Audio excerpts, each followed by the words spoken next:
Welcome back to Footballology. So today I want to bring you guys my AFC North fantasy football sleepers.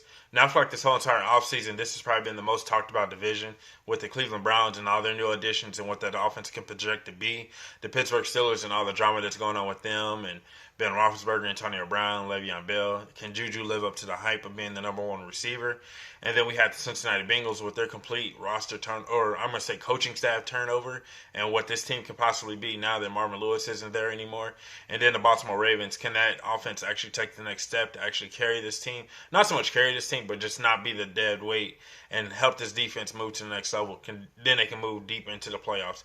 So I don't know. I'm just really excited for this division and where all those storylines are going to end up laying, I guess you can say, and see what's going to happen within the division.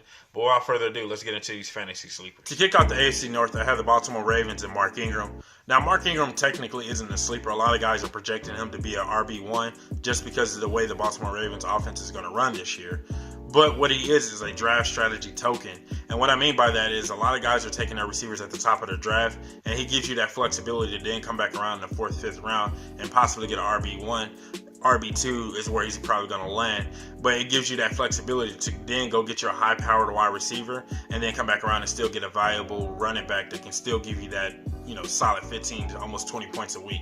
Also for the Baltimore Ravens, I have Myles Boykin. Now, when it comes to Myles Boykin, I think he has an ability to actually be the big body threat that Lamar Jackson needs.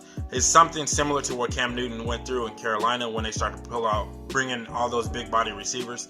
Now with Lamar Jackson, you kind of just get in his vicinity, give him the opportunity to go out there and make a play, go up and give him some 50-50 balls, let him be the big receiver that he is. Also, he's a speed guy, so that gives him the ability to take the top off of a defense. So I think with all that being said, he's a guy that's probably going to for sure go undrafted, but he's a guy that I'm going to keep my eye on as far as being a number one target over Brown or Hollywood Brown, because I just feel like he's such a big body that you got to take those risks, you got to take those 50-50 balls, and I think he's going to have more of those and more opportunities to make plays than Hollywood Brown will, in my personal opinion. Next on my list for the Baltimore Ravens is Lamar Jackson. Now, I know a lot of my Baltimore Raven fans are going to kill me for this, but when it comes to Lamar Jackson, I'm just not a fan of him as an NFL quarterback.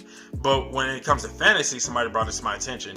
If Lamar Jackson is to get 150 yards, another 100 on the ground, that's 16 points in yards alone. You tack a touchdown on that, and that's 22 points. That's 22 solid points plus bonuses and anything else that can accumulate that he can give you a week in and week out just with his overall athleticism and ability. Now, he can help you win fantasy. I just don't think he helped Baltimore Ravens win ball games. But when it comes down to it, this guy, you're going to get undrafted, possibly, 15th round if you just want to be quirky and just be funny about it.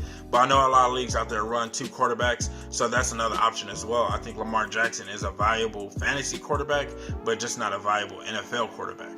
Now for the Bengals, I have Rodney Anderson. Now, I know Joe Mixon is the starter there, but whoever takes over that RB2 spot is the guy that I want. I also like Trayvon Williams.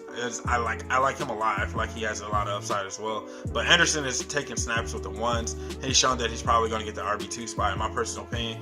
Bernard, I feel like, will probably be on the bubble as far as losing his job and as far as not even being on the roster anymore. So, really, I feel like whoever gets the RB2 spot, Bernard just can't stay healthy. And that's just my argument when it comes down to it.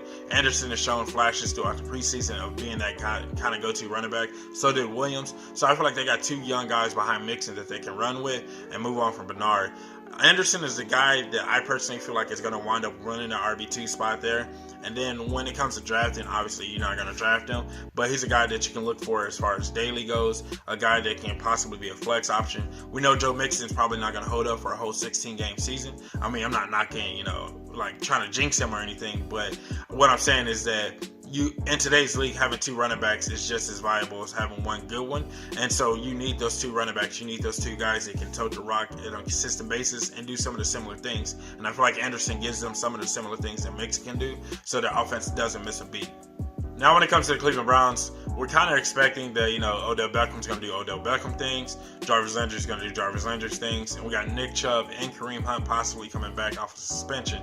So we know what everybody's going to do, or as far as what their roles are going to be within this offense. So now it moves on to David Njoku.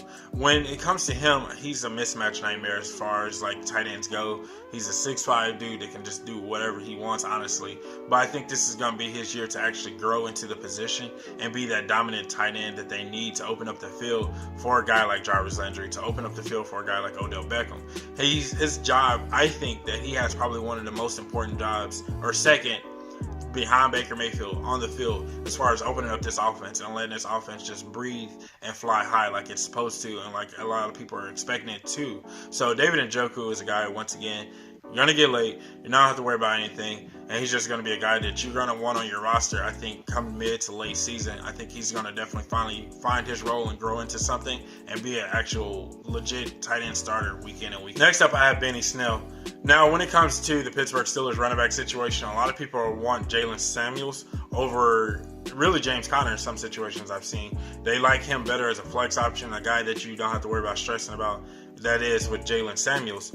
But for me, I feel like Benny Snell is the guy to have. I feel like Benny Snell can do some of the same things that James Conner can do. I feel like he's a really solid running back. I feel like he's a really powerful running back. And I've said it in my draft grade video, I feel like he's a running back that gets better and stronger as the game goes on. And so, like, I really want Benny Snell to start and Benny Snell to get some actual reps. I'm not saying start over James Conner, but I'm saying actually get some true reps within game, and especially throughout the regular season. I want to see what he can possibly do in game because, like I said, I really feel like he can get better as the game goes on. He's a guy that's going to go undrafted. You don't have to worry about him at all, but I just want to bring him to you guys' attention because I feel like late season is going to be really interesting to see what that running back situation is going to look like, and especially if they run their running backs like they usually do, especially like how they did with James Conner last year and what they did with Lev Bell the year prior to that, is that they just run their running backs into the ground. So you need that spell guy, and I feel like Snell is that spell guy. The last guy on my AFC North list is James Washington. Now, I know to a lot of my footballologists out there, this is pretty much a no-brainer. A lot of people are projecting him to be that wide receiver too that you can actually set and forget on your roster. But the reason why I like him a lot more, I think his upside is going to be really scary and what he's going to do within this offense. I think he's a little bit faster than Juju was when Juju was playing the same role. So I think his deep ball ability is definitely going to be a lot higher. And so I feel like his points are going to be a lot better than Juju's was. Even though Juju had good numbers at that position, I feel like James Washington numbers are going to be just a little bit better. So now what it does is also gives you that same roster flexibility. If you're like a guy like me that wants to go out and get your running backs early and get as many as you could possibly get at the early parts of the draft, James Washington gives you that flexibility to then come back around and get a solid raw receiver too. They can then put up some solid numbers that can give you those good, 15 to 20 point numbers from your wide receiver too that you need, and while you still have a solid running back core. So James Washington is just more or less like a draft strategy token, a guy that you can get that flexibility with. I'm excited to see what he's going to do within this offense, but I feel like he has a lot more upside than Juju did at that position. So that's all I have for my AFC North. I really hope you guys enjoyed this video. If you're an AFC North fan, let me know what you think in the comment section below. Did I miss a guy that you really want to talk about, or a guy that you're spotting on your specific team in general? Also, if you're a fan of the AFC North, give this video a thumbs up. And if you're not a footballologist yet, go and hit that subscribe button, become a footballologist today, and stay safe, football fans.